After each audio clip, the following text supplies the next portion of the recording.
ஆமாண்டா, என் தலைவர் தோத்துட்டாரு தான்.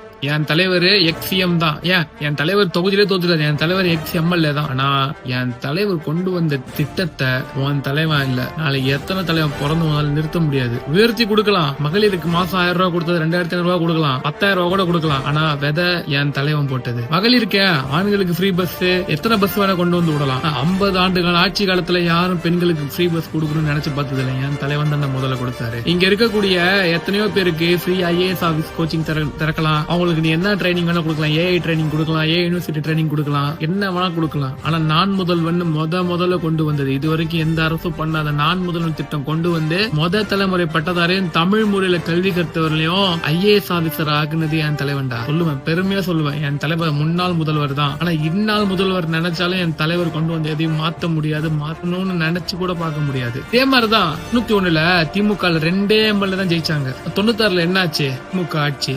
திமுக எதிர்கட்சியை கூட உட்கார முடியல. அதனால தோல்வி திமுக காரனுக்கும் புதுசு இல்ல, திமுக தலைவருக்கும் புதுசு இல்ல. இங்க வெற்றி தான் என்னைக்காச்சும் ஒரு நாள் கிடைக்கும். அங்க செய்யற சாதனை அடுத்து யாரு வந்தாலும் அந்த சாதனையை ஒதுக்கி வச்சுட்டு ஆட்சி பண்ண முடியாது. அதான்டா திமுக.